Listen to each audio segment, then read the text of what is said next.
I det här programmet så sticker jag till Gotland för att träffa Lasse Kajander. Kajander ska lära mig att fiska bombarda. En speciell fiskemetod för tröga havsöringar och stora havsöringar.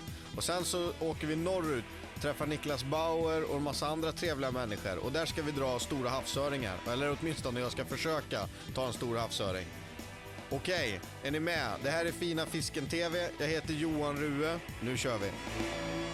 Ja, det ser precis ut som en gädda. Ja, vad fränt. De här får stanna hemma idag. Först har vi en pärla där uppe. Det är för att skydda spötoppen så att vi inte kör in lekandet in i keramiken så det går sönder där. Ja, just det. Stopp där. Det är stopp där, ja. Det är och sen är det ett kraftigt lekande och där sätter du i bombardan då. Som vi har preparerat i förväg och satt i ett beteslås. Smidigt med det är att du inte behöver öppna och stänga, det är bara att dra i det. Perfekt.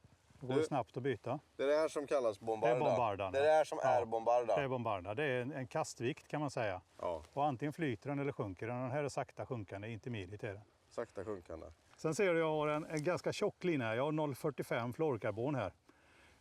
Och den är för att skydda. Alltså det är lättare. Det påfrestar hårt här. Nej, men det är lättare om det trasslar. Ja. Så är det lättare att trassla upp en tjock lina eller en tunn lina. Ah. Och det trasslar här uppe hela tiden. Ja, just det.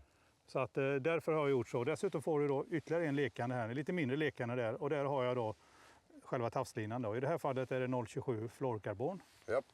Och sen ut då till två stycken trekrokar längst ut. Och sen så äter inte fisken krok. Nej, Den ska ha det är någonting sällan här. den gör det. Så att det är min burk, det får du inte låna. Du får ta dina egna. Ska jag ta en egen burk här? Ja. Så tar vi, jag tror vi provar lite olika. Du provar en färg och jag provar en. Ja, vilken ska jag prova? Då tar du en sån. Oj, en mörk, en dov. Ja, och sen lite kul är för när man har så här små så kan man ta två. Jaha. Så här är det lite, om jag får locket här. Nu ska du, när man håller på här så är det lätt att man gör så här så häller man ut halva vätskan. Va? Så efter en stund så lär man sig hantera det där med. De här är alltså, överhuvudtaget när man köper något i mataffärerna som det har varit vätska i, som i det här fallet Santa Maria, sån Tex-Mex-sås, då är de täta. Jag provade med kryddburk först, det var ingen hit. Stora vitpepparkorn. Det var ju inte det där sil, utan det var själva locket som inte var tätt. Men jag såg ändå framför mig hur klantiga jag skulle kunna gå och köpa den. Och sen, nu har vi 2 stycken trekrokar. Det hade ju räckt med en då för ett litet bete. Men grejen är att vi ska använda det här till ett större bete också. Ja. Så nu gör vi så helt enkelt att vi bara tar den ena kroken. Nu börjar jag se vart det här ska. Nu börjar jag fatta. Och sätter i lite i hakan här bara. Så, that's it. Och så gör vi likadant med den andra. Ja, den här, små spigg blir det som simmar. Den här har vi lite justerbar, så just i det här fallet så tycker jag vi förlänger den lite där. Kasttekniken den har jag hämtat från flugfisket där. Jag har haft lite kastkurser genom åren också i fluga. Ja. Och då är det faktiskt något som någon har kommenterat på någon sajt. Det är en dubbel spej. Så jag ska kasta rakt fram. Jag börjar, utgår där. Åker dit, stopp, låter betet svänga ut och sen en enda lång rörelse. Och stoppa bombardan innan den går ner i vattnet. Japp. Så att takten sträcker ut. Okej. Ska jag prova ett kast? Ja, det tycker jag. Ja. Om ni undrar varför vi har solglasögon på oss så är det precis av den här anledningen. Skydda ögonen när Johan kastar. Okej. Du ställde dig där bak. Men han tänkte att det var för solens skull. Men... Nej, det är för att skydda dig. Det är fel. Ja. Är det rätt nu? Ja. Jag börjar här bak. Ja, visst. En rörelse. Jajamän. Hej. Ja, och så ska jag bromsa upp den där. Det gick inget bra. Ja. Efter några kast så är jag på banan och det börjar bli riktigt kul. Jag kastar långt och jag känner verkligen hur de här betena och den här tacklingen fiskar mycket effektivt.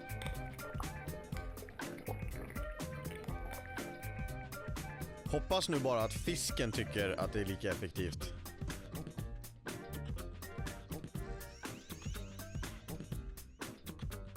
Just där vi befinner oss för stunden så bryter vi mot regel nummer 1. Fiska där fisken finns. För just här verkar det inte finnas någon fisk faktiskt. Typiskt.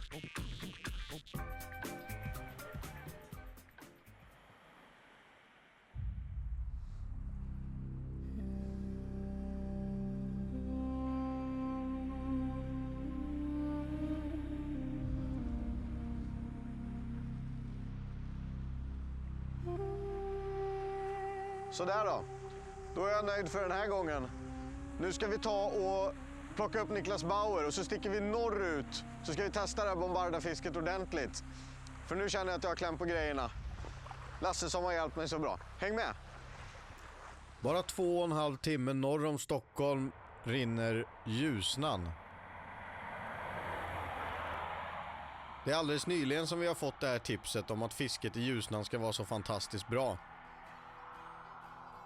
Varje vår kommer havsöringen in från havet för födosök och varje höst kommer havsöringen in från havet för att leka. Och varje sommar simmar laxen in för att leka. Det tragiska är att fisken möts av en stor damm, den kommer inte vidare och det gör att det blir väldigt mycket koncentrerad fisk på ett ställe. Ryktet säger att tusentals med fisk har kommit in och nu är vi här och ska fiska på dem. Hur är det möjligt att ett sånt här fantastiskt fiske så nära huvudstaden inte genererar några fiskare? Varför är ingen här och fiskar? Kan det vara så enkelt att man helt enkelt inte vet hur bra fisket är här? Thomas Tyr från Ljusne Sportfiskeklubb blir dagens guide. Han ska visa vart havsöringen finns någonstans. Han ska visa hur vi tar de stora.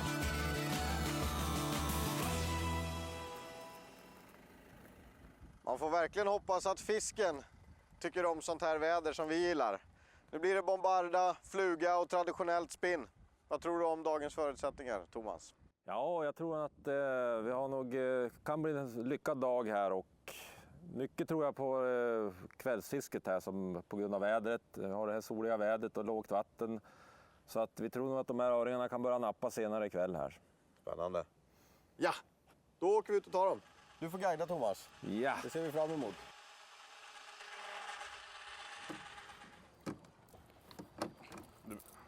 Kolla här, Thomas. Där är de här guld. Jag kan knappt vänta tills jag får testa mitt bombardafiske. Lukt. Du ser vilken vind jag har. Ja, men det är bara ligg sådär så vi kan ju bara örna rätt in där. Det blir skitbra. Nicke är orolig att inte vinden ligger riktigt rätt i förhållande till hur han lägger båten. Och själv kunde jag inte bry mig mindre för just nu vill jag bara kasta och fiska. Jag är inte helt nöjd med hur betet går. Lasse har ju visat mig hur man ska trimma betena så att han verkligen simmar. Det är viktigt att de får sin gång, annars så släpar man liksom bara hem dem. Jag drar iväg mitt andra kast och helt plötsligt så känner jag ett litet pet. Jag slår på en snabb rush och ett stopp. Ah, fisk. Och sen sitter den där. Den är fin. Den är riktigt fin. På bombarda. Med gulpar. Tänk att det funkade ändå det där.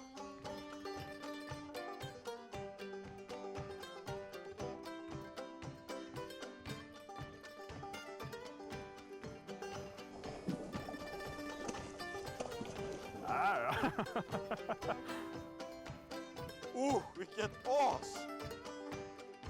Vilket as! Vilken fisk! Han börjar med en 4-pannor direkt. Ja.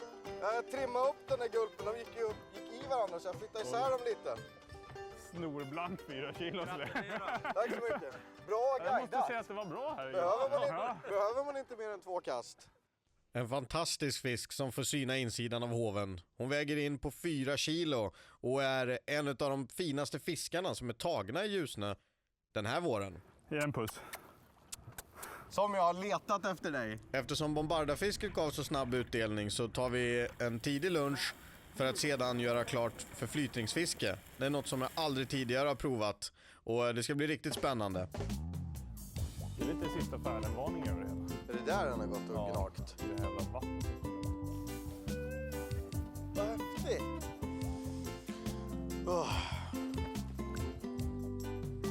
Vilken grej! Alla som sportfiskar vet att om man har börjat dagen med en stor fin fisk då kan man softa ganska bra resten av dagen. Pressen försvinner liksom och allt bara blir en sån här härlig dimma av bra saker. Du har stor öring nu efter Ja, jag nöjer mig till och med en liten. Du vet, bara känslan av att ta en så här. Det är så häftigt för fisken blir inte skygg överhuvudtaget. Nej, just det. Du kan få fisk som vakar 2 meter från flytringen för. Ja, det är spännande. Så behöver du inte kasta så långt. Nej, vi åker nu. Nu kör vi. Ja, jag måste bara svänga. Saxa. Saxa. Ska jag ta det på släp eller? Ja, kan du göra det? Kan man göra så? Ja.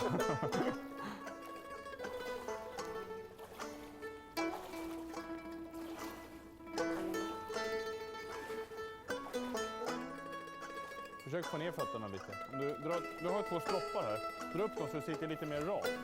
Så du får ner fötterna lite mer. Om du hasar ner så där så blir det mycket svårare. Liksom. Det är skönt att sitta ner, Hans. Ja, vi kan det göra.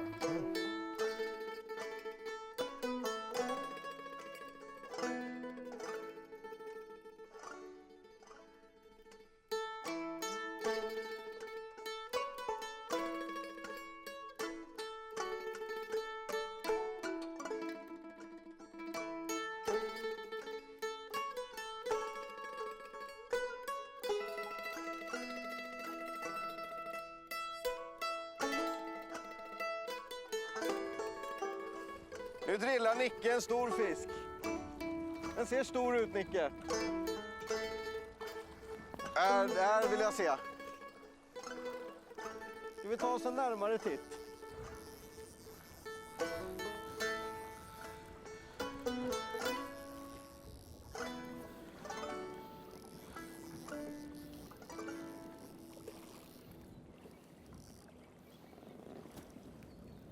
Fikapausen över.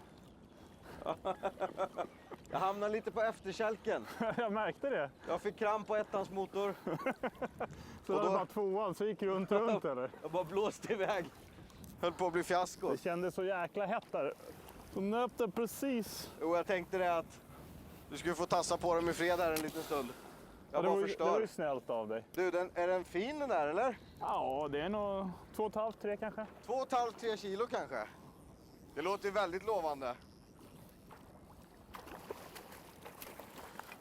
Ja, blank och Är fin. vägen? Blank. Nej då, kör du.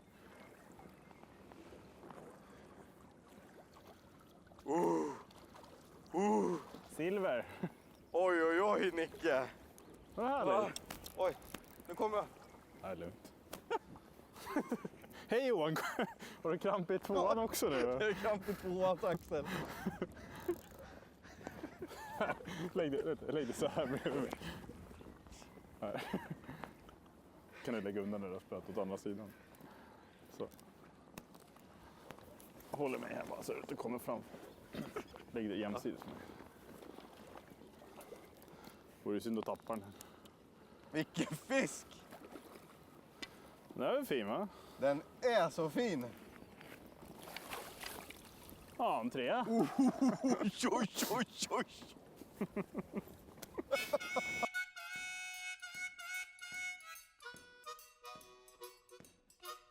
Don't you use this chance on all the tip of it. Må i hugget var med palla med som med dåligt som det har svar. Gilla med dåligt som det svar, det tåler det marsmatten. Vi kan det här ibland. Ja, roligt. Det var mycket fisk det är. Ja. Det bara kryllar av dem. Snorblanka fiskar flyter ingen timme liksom efter lunch och så bara... Pang! Ja. Ska vi se om jag också kan ta en? Ja, vill du ha en sån där eller? Ja, jag vill låna en sån. Så fiskar man de här med en ögleknut. Det ska du göra med alla havsörnsflugor. Och den här knuten gör att det blir en ögla på ett par, säg 3-4 millimeter här framme. Ja. Och det gör att flugan är fritt hängande. Ja. Den har mycket bättre rörelse. Det ska man göra på alla streamers och sånt.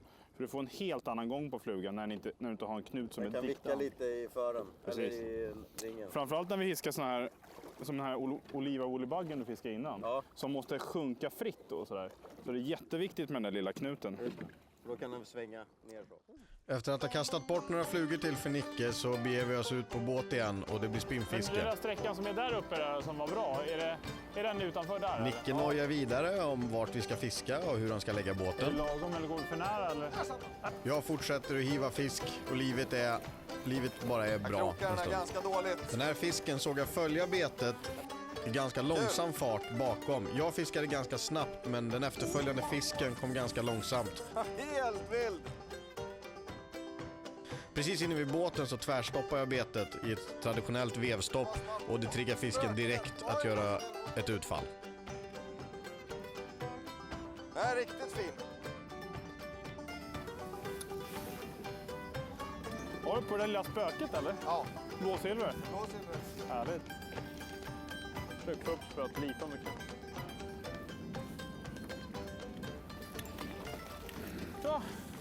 Ingenting. Härligt Ja, gubben. tack så mycket. Du skötte det bra. Den här var så vackert tecknad så jag blev alldeles rörd. Om du släpper betet så hänger lös så är det mycket lättare. Kroka loss. Giftigt lilla spöket. Aha. Får man provhålla en gång eller? Ja, absolut. Den vackra fisken håller ungefär en vikt på omkring 1,8-2 kilo eller något sånt där. Och färdig att gå. Kanonkul. Sådär. Den nappar på i fina fisken. Vilket fint fiske. Nu ska jag ta en till på spöket.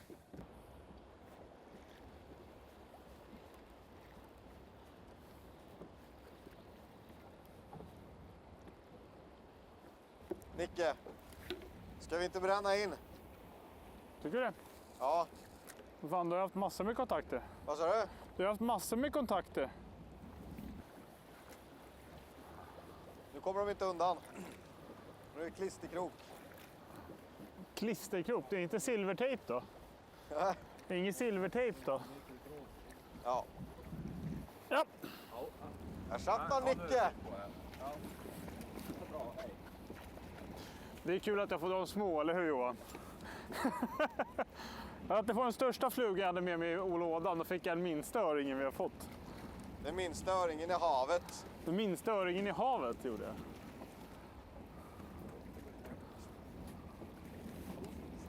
Du behöver inte hova den Johan, du kan Nej. pilla upp den med handen bara. Vilken fin Nicke. Vad kul! Vad kul att du också fick en. Alla får fisk.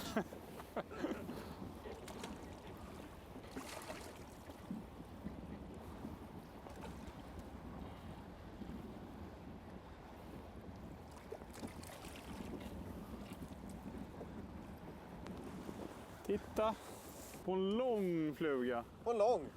Kolla här. Japp. Hej då! Hej då fisken. Tar vi en större. Tack för den exemplariska landningen. Ja, tack. Visst var den fin? Hur gör man det här? Han lär sig snart. Om du vill ha några storöringtips kan du fråga mig. Ja, nu har jag hittat flugan i alla fall. Nu ska jag bara få bort Har du den. hittat flugan nu? Ja, nu ska Får jag bara jag få passa bort, mig? nu får jag bara bort spöet här så jag kan kasta. Vi tar en snabbfika till och sen är det eftermiddagsrycket som gäller.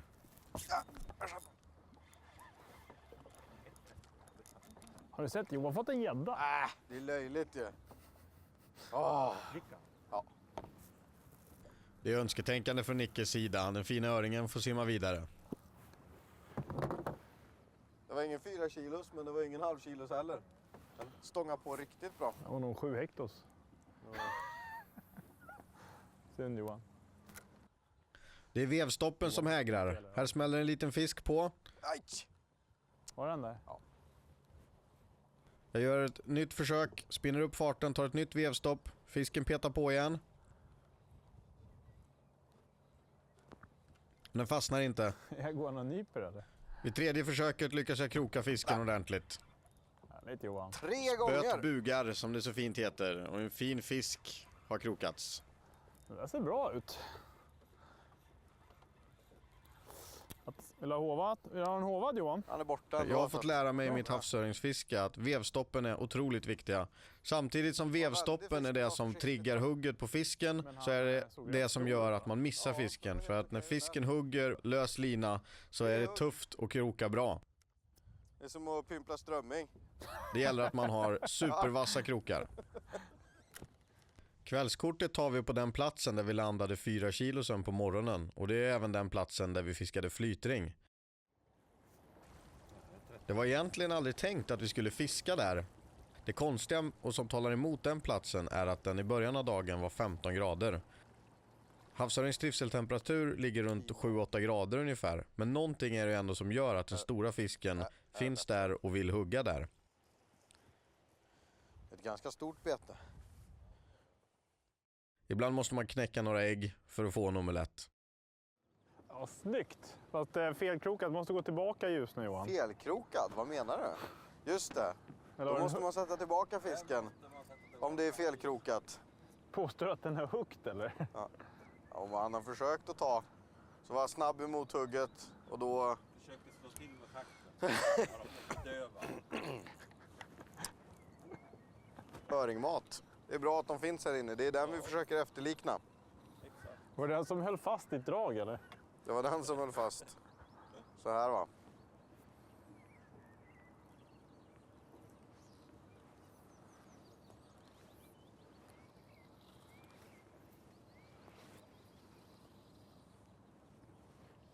Man måste fiska där fisken finns och så ska man imitera fiskens basföda. Det här är basföda. Ska vi releasa den? Så. Vilken fart den fick. Ja. 2 arter idag då. Värsta specimenfisket. Då börjar vi bli färdiga för den här gången. Programtiden är slut. Fisket i Ljusnans mynning har varit helt makalöst. Det bästa havsöringsfisket som jag någonsin har varit på. Det har ju nappat hej vilt hela tiden och även om inte alla fiskar varit landade så blev det ju ändå en skaplig fångst. Det tackar vi Ljusnan för. Nu ska vi vidare i landet. Vi ses igen nästa vecka.